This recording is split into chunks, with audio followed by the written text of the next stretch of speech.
같이 따라합시다. 마음이 청결한 자의 복. 이 복을 여러분이 받기를 주님의 이름으로 축원합니다. 이 예배당이 얼마나 아름다운지 모릅니다. 오늘 지휘자님이 서 계신 곳이 아주 조명이 하나님께서 예쁜 조명으로 해주셔서 제가 사진을 찍었습니다. 나중에 꼭 달라고 하십시오. 오늘 우리는 팔복을 달려가고 있습니다. 제일 처음 복이 뭐죠? 기억나십니까? 심령이 가난한 자, 그 다음 뭡니까? 애통하는 자, 그리고 온유한 자, 의에 줄이고 목마른 자, 긍휼한 자. 오늘 6번째입니다. 어떤 사람입니까? 마음이 청결한 자. 하나하나 떨어져 있지 않고 하나하나 의미 있게 연결되고 있는 하나의 설교로 이 마태복음 5장에 있는 예수님의 팔복을 우리는 읽어야 합니다. 마음이 청결한 자, 어떤 복을 주십니까? 하나님을 볼 것이라 말씀하셨습니다. 하나님을 보기를 원하십니까? 방금 아멘 하신 분들은 구약시대에서는 죽기를 원합니다.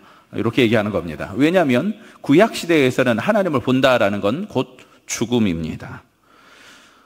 모세에게 십계명 주실 때 백성들한테 절대 시내 산으로 가까이 오지 마라라고 합니다. 왜냐하면 죽기 때문입니다. 심지어 하나님이 모세에게 직접 모습을 보여주지도 않습니다. 왜냐하면 모세가 죽기 때문입니다. 그런데 예수님이 오셔서 마음이 청결한 자에게 복을 주시면서 뭐라고요? 하나님을 볼 것이다. 죽는다는 얘기는 아닙니다. 중요한 건 하나님을 보기 위해서는 어떻게 해야 됩니까? 마음이 청결해야 됩니다. 마음이 청결하기 위해서는 첫째, 둘째, 셋째, 저는 이렇게 이야기하지 않습니다.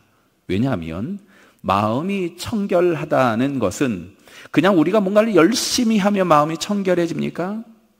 그렇지 않습니다. 이 마음의 문제는요, 아무리 몸을 씻어도 혹은 내가 좋은 생각만 하려고 해도 갑자기 떠오르는 생각 어떡합니까? 우리가 막을 도리가 없습니다. 지금 예수님이 해주신 첫 번째 설교 팔복에서 말씀하고 있는 건요, 계속해서 말합니다. 율법이 아닙니다. 팔복은 위로의 말씀입니다. 마태복음 4장 23절부터 거기 팔복을 들으러 모인 사람들을 이야기합니다. 천국 복음을 선포하시며, 그리고 예수님이 천국은 어떤 곳이냐 보여주시는데, 거기 아픈 사람들이 예수님께 나와서 고침을 받고 연약한 자들이 주님 앞에서 회복되는데, 이방인도 있고 유대인도 있고 아픈 사람도 있고 나은 사람도 있고, 여기가 천국의 모습이라는 겁니다. 우리는 천국이라고 그러면 완벽하게 깨끗하고 완벽하게 내가 좋아하는 사람들만, 하나님이 좋아하는 완전한 상태만 있을 거라고 생각하는데 그렇지 않습니다. 하나님이 천국을 만들어 가시는 겁니다. 하나님이 천국을 만들어 가시는데 어떻게 만들어 가시냐? 가장 연약한 자들을 불러서 가장 거룩하게 만들어 가십니다. 그래서 오늘 우리가 여기 있습니다. 심령이 가난한 자는 복이 있나니 행복하여라. 심령이 가난한 자는 복이 있나니, 다른 게 아닙니다. 다른 데는 아무 소망이 없고 하나님만 소망입니다라고 말하는 사람, 나를 따라와라. 하나님만 따라가면서 너를 보니 네 모습이 보이냐? 그 모습 보며 울고 애통하는 사람, 나를 따라와라. 애통하는 사람, 이제 너에게 소망 없음을 알았느냐? 이제 야생마를 길들이는 것처럼 내가 너를 인도해 주겠다. 온유한 사람, 나를 따라와라. 그 하나님의 마음으로, 하나님의 눈으로 이 땅을 바라보니 이 땅이 죄가 너무 많고 정의는 썩어졌고, 그 가난하고 줄인 마음으로 나를 따라와라. 그 하나님의 정의에서 누가 서겠느냐? 거기 죽을 수밖에 없는 사람들 향해서 하나님의 마음으로 긍휼하냐? 긍휼한 사람, 나를 따라와라. 그리고 오늘 말씀은 마음이 청결한 사람입니다. 여기까지 오면서 여러분 느끼신 게 없습니까? 하나로 연결되고요. 그리고 이 사람들을 한마디로 표현하면요, 거꾸로 사는 사람들입니다. 왜 거꾸로 사는 사람들입니까? 세상에서는 부자가 잘 산다고 얘기하고 부자가 행복하다고 말하지만 심령이 가난한 자는 행복하다. 오직 하나님만 따라 살기 때문이다. 세상은 웃으면 복이 온다고 말하지만 애통하는 자 행복하다. 하나님 앞에서 그 부족함을 하나님이 채워주시기 때문이다. 세상은 내 뜻대로 이루어지면 행복하다 말하지만 주님 뜻대로 살기로 결정하며 온유한 사람 행복하다. 세상인 정의로운 곳에 살면 행복하다 말하지만 정의가 부족한 곳에서 주님의 정의를 네가 세워가며 살고 있느냐, 너는 행복하다. 세상은 사랑받으면 행복하다 말하지만 그 사람들 긍휼하게 여기며 오늘도 사랑하고 있느냐, 너는 행복한 사람이다. 왜냐하면 하나님이 너를 너무 사랑하기 때문이다. 마음이 청결한 자의 복, 깨끗하고 투명한 상태로 하나님의 앞에 온 사람은 행복하다라고 말하는 게 아닙니다. 마음이 청결한 자도 마찬가지로 하나님이 거꾸로 뒤집어 놓으신 세상을 보게 된 사람을 향하여서 예수님이 축복하고 있는 행복 선언입니다. 마음이 청결한 자를 그래서 간단하게 이야기하면 이렇습니다. 오늘 이 설교를 이거 한마디로 기억하면 됩니다. 혹시 여러분 유리창을 닦아보신 적 있습니까? 언젠지 모르게 먼지가 쌓이고요. 먼지가 쌓여요. 제일 처음에 먼지 쌓인지도 모릅니다. 그러다가 한번 닦아보면 어떻게 해요? 금방 합니다. 이렇게 먼지가 쌓였구나. 마음이 청결한 자, 이 상태입니다. 먼지가 아무것도 없는 상태를 말하는 게 아니라 먼지가 있는데 그 먼지를 닦고 그 창문 너머에 계신 하나님의 놀라운 섭리를 목도하는 것, 이게 오늘 본문이 말하는 마음이 청결한 자는 복이 있나니 그들이 하나님을 볼 것이미요 라고 말하는 겁니다. 성경은 우리 마음에 대해서 말합니다. 뭐라고 말합니까? 만물보다 거짓되고 심히 부패한 것, 그게 마음이다 라고 말합니다. 만물보다 심히 부패하고 거짓된 것, 그게 뭐라고요? 마음이다. 그래서 그 마음이 우리 안에 있기에 모든 사람이 죄를 범하였음에 하나님의 영광에 이르지 못하였다라고 말합니다. 그 더러운 마음 때문에. 그럼 어떻게 하면 청결합니까? 청결하고자 노력하는 사람들이 얼마나 많은지 모릅니다. 마음의 청결을 얻고자 그야말로 광야로 나가고 산으로 들어간 사람들이 있었습니다. 산속에 들어가서 수도원, 그리고 사막에 들어가서 아무도 만나지 않고 마음의 청결함만을 하나님 앞에서 구하겠습니다. 이 사람들 모두 실패했습니다.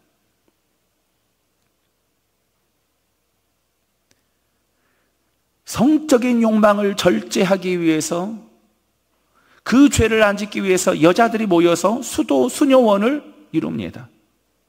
그럼 여자들만 모이면 거기 죄가 없습니까? 여자들만 모이면 구역마다 그렇잖아요. 죄가 아무것도 없고 깨끗하고 청결한 상태 아니잖아요.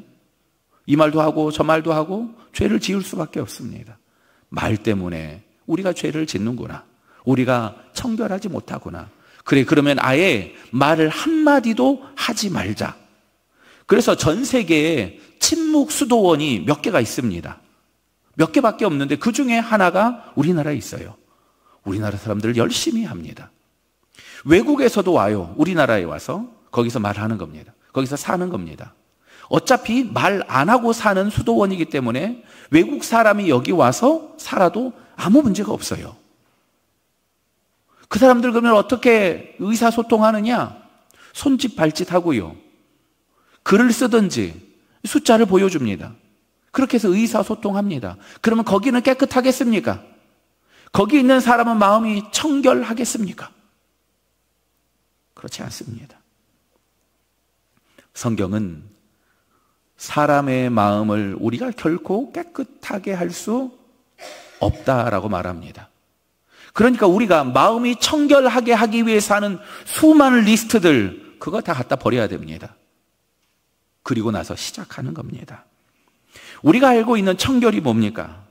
사전적 의미는 이렇습니다. 티 없이 맑아서 정직하고 사특함이 없고 흔들림 없이 고요한 상태. 속이 더럽고 악한 마음을 품지 않고 항상 선하고 착한 생각만 하는 상태. 이건 불가능합니다. 왜냐하면 우리가 사람이기 때문입니다. 누가 한마디 하면 상처받고, 누가 한마디만 해줘도 기뻐서 좋아하고, 이게 우리의 모습 아닙니까? 성경에서 말하는 이 청결을 그래서 잘 알아야 되는데요, 성경이 이 말하는 청결이라는 원어를 살펴보니까 어디랑 어원이 똑같냐면요, 우리가 잘 아는 카타르시스라는 말과 어원이 같습니다. 카타르시스. 뭐냐면 마음에 쌓인 응어리와 상함을 깨끗이 씻어낸다. 이게 카타르시스라는 말입니다. 어떤 걸 볼 때 카타르시스를 느낀다, 이런 표현하지 않아요. 마음속에 있는 응어리와 상함을 완전히 깨끗이 씻어낸 상태가 카타르시스라고 하면, 성경에서 말한 청결이라는 건 뭐냐? 이물질이 없는 깨끗한 상태가 아니라 응어리와 상함들을 제거하는 것, 이걸 청결이라고 합니다. 이 단어를 언제 쓰냐? 농부가 추수할 때 곡식을 타작하면서 알곡에서 쭉정이를 분리해내잖아요. 이 작업을 청결이라고 이야기합니다. 알곡에 있는 쭉정이들을 분리해내는 것, 이게 청결이랍니다. 이 의미와 비슷한 단어가 성경에서 성결이라고 합니다. 우리 교회는 기독교 대한 성결교회입니다. 우리 교회가 추구하는 게 뭐냐? 우리 교회는 깨끗한 사람만 와라가 아닙니다. 우리 교회에 오면 같이 깨끗해지자입니다. 우리 안에 있는 더러움과 응어리들과 상처들을 제거하고 하나님이 기뻐하시는 모습으로 만들어 가자. 이게 우리가 함께 모이는, 이 교회에 모이는 이유입니다. 야고보서 4장 8절 말씀 우리 같이 한번 읽어보시겠습니까? 같이 읽습니다. 하나님을 가까이 하라. 그리하면 죄인들아 손을 깨끗이 하라. 두 마음을 품은 자들아 마음을 성결케 하라. 아멘. 손을 깨끗이 하라. 두 마음을 품은 자들아 뭐 하라고요? 마음을 성결케 하라. 죄인들아 라고 말하면서 말하는 이 표현이 아주 독특합니다. 두 마음을 품은 자들아. 결국 두 마음 품었으니까 너희는 어떻게 하라는 얘기입니까? 그 쓸데없는 마음, 그거 가지치기 하고 한 마음만. 썩어져 가는 게 있으면 어떻게 해야 됩니까? 잘라내 버리고, 영생하지 못하는 것들, 잠깐의 기쁨으로 즐거워하는 것들, 그것들 어떻게 하라고요? 가지치기 해내라라는 겁니다. 이게 하나님이 오늘 우리에게 말하는 청결이라는 말입니다. 청결한 마음의 반대말은 뭐냐? 여러 갈래 마음입니다. 여러 갈래 마음. 이 생각도 들고 저 생각도 들고. 성경에 보면은 이 여러 갈래 마음이 든 사람이 등장하는데 누구냐면은 누가복음 10장에 보면은 마르다와 마리아 사건이 나옵니다. 마르다가 예수님이 오셔서 대접하기 위해서 음식을 준비합니다. 마리아는 예수님 발치에 앉아서 예수님의 말씀을 듣습니다. 그때 마르다가 마음이 분주한지라 라고 말하며, 마음이 뭐한지라요? 분주한지라. 그리고 예수님한테 와서 따집니다. 예수님, 제 동생도 좀 와서 도와주라고 하세요. 이때 썼던 표현이 뭐냐면요, 마음이 분주한지라인데, 이 단어는 원어를 보면은요, 마음이 여러 가지로 나누어져 있다라는 겁니다. 여기서도 땡기고 저기서도 땡기고, 이게 마음이 분주한 상태입니다. 정말 중요한 것에 집중하지 못하고 엉뚱한 가지로 가지치기 하고. 우리가 건강해지기 위해서 필요한 게 있습니다. 뭡니까? 가지치기입니다. 인생의 가지치기. 제가 건강 때문에 요즘 평소에 안 하던 일을 하고 있습니다. 저는 원래 어린아이 입맛이라고 그렇게 호언장담했었는데 이제 나이가 들어가면 죄송합니다. 네, 조금씩 느끼니까 이제 몸에 입에 맛없는 것도 먹어야 되는 거예요. 여기서 아내한테 여보, 나 그 몸에 좋은 거 그거 먹어야겠어 그랬더니 진짜? 먹고 있습니다. 근데 가지치기가 그렇습니다. 우리 영혼의 가지치기가 엉뚱하게 자라가는 이 가지를, 세상을 향해서 썩어질 것들을 향해서 자라가는 이 가지를 쳐내야 되는 겁니다. 그리고 하나님께로만 자라게 하도록 도와줘야 되는 겁니다. 마음이 여러 갈래로 나눠져 있을 때 하나님만, 주님만 바라보는 겁니다. 청결, 결국 가지칠 건 다 가지치고 그리고 나서 하나님 앞에 단순한 마음으로 나가는 겁니다. 하나님, 이 마음뿐입니다. 사랑은 청결과 비슷한데 아주 단순합니다. 왜 사랑해? 라고 물어보면요, 왜 사랑하죠? 왜 사랑하죠? 태민 형제님, 왜 사랑하죠?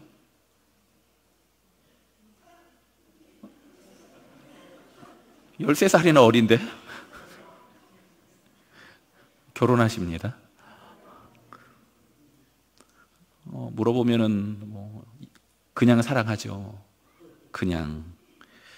왜 미워합니까? 라고 물어보면은 이유가 복잡합니다. 100개의 이유가 있습니다. 싸우는 데 가면 그래서 양쪽의 얘기를 들으려면 시간이 많이 걸립니다. 이유가 많기 때문입니다. 감사하는 사람은 그래도 감사합니다. 그래도 감사하는 겁니다. 원망하는 사람은 100개의 이유가 있습니다. 청결한 사람은 단순한 마음입니다. 어떻게 청결해 줄 수 있습니까? 가지치기 하고 가지치기 하는 겁니다. 두 마음이 아니라 하나님만. 나의 유익을 쫓는 게 아니라, 잠깐의 이익을, 잠깐의 즐거움을 쫓는 게 아니라 영원한 삶을 바라보며 하나님만. 이게 청결함입니다. 하나님이 모세를 만나는 장면을 보면은 참 의미 있습니다. 하나님이 모세를 만나며 하신 말씀이 뭐냐면요, 모세야, 내 발에서 신을 벗어라 라고 말합니다. 왜요? 네가 선 것은 거룩한 땅이기 때문이다. 거기는 원래부터 거룩한 땅이 아닙니다. 호렙산 거기는요, 돌이 많은 곳이고 거기 모세가 양치던 곳입니다. 모세가 양치던 곳, 여러분 어떻게 생각합니까? 양치던 곳. 혹시 여러분 여기 천변을 따라서 쭉 걸어가자 보면은 저기 뭐가 나옵니까? 끝에? 아래쪽으로 가다 보면은 우사가 나옵니다. 소 키우는 곳. 거기 소 키우는 곳에 가면은 어때요? 냄새가 향긋합니다. 모세가 양치던 곳, 거기입니다. 거기. 거기가 왜 거룩한 땅입니까? 거기 똥이 없어서 거룩한 땅이 된다고 말하는 게 아닙니다. 좋은 나무만 있고 그게 아닙니다. 하나님이 계시니까 거기가 거룩한 땅이 되고, 모세야 네 발에서 신을 벗으라 라는 말은 지금까지 네가 해왔던 너의 삶의 방식을 이제 벗어버리고, 모세야 이제 나랑 같이 가자. 네가 가는 곳에 내가 가서 네가 밟는 땅마다 거룩한 땅이 되게 하겠다. 이게 하나님이 모세에게 주신 약속입니다. 우리가 마음에 청결하기 위해서 누구를 만나야 됩니까? 죄 없는 사람들. 어떤 곳에 가야 됩니까? 좋은 곳, 깨끗한 곳. 그곳으로 하나님이 우리를 보내신 것이 아닙니다. 마음이 청결한 자가 되기 위해서 우리가 만나야 될 사람이 있습니다. 누구든 만나야 되는 겁니다. 우리가 주님과 함께 갈 때 우리가 밟는 땅이 거룩한 땅이 되게 하여 주실 것입니다. 깨끗한 땅만 밟고 징검다리 뛰면서 내 마음에 드는 사람만, 내 마음에 드는 환경만 쫓아다니는 것이 아니라, 하나님이 말씀하신다면 그 거룩한 사명을 품고 가는 겁니다. 우리는 청결케 하는 사람입니다. 더러운 유리창이 있다면 어떻게 해야 됩니까? 닦아내야 합니다. 닦아낸 만큼 하나님을 보게 될 줄 믿으시기 바랍니다. 이렇게 보는 겁니다. 우리가 가는 땅을 하나님이 거룩하게, 청결하게 하여 주시는 겁니다. 한 마음으로 주님을 만나며, 그리고 나서 하나님이 그 가운데 역사하게 되는 겁니다. 창세기 1장 1절은 태초에 하나님의 천지를 창조하시니라로 시작합니다. 어떤 상태에서 창조하십니까? 1장 2절 혹시 준비됐습니까? 같이 읽습니다. 시작. 땅이 혼돈하고 공허하며 흑암이 깊음 위에 있고 하나님의 영은 수면 위에 운행하시니라. 아멘. 하나님의 영은 수면 위에 운행하신다. 뭐 좋은 상태를 말하는 게 아닙니다. 땅이 혼돈하고 공허하며 흑암이 깊음 위에 있고 난장판인 상태에서, 아무것도 없는 상태에서 하나님이 창조하여 주시는 모습이 이렇다는 겁니다. 무슨 말입니까? 하나님은 오늘도 그 창조의 놀라운 일을 오늘 우리의 마음속에서 이루시기를 원하십니다. 창조의 첫날처럼 우리 안에서 정한 마음을 창조하시고, 이게 다윗의 고백 아닙니까? 사랑하는 성도 여러분, 우리 힘으로 창조할 수 없습니다. 정결한 마음, 마음의 청결함은 우리의 능력으로 될 수 없습니다. 우리가 하던 그 모든 노력을 내려놓고 하나님 창조하여 주시옵소서. 성령께서 우리 안에 역사하시면 하나님 내 안에 청결함이 창조되는 겁니다.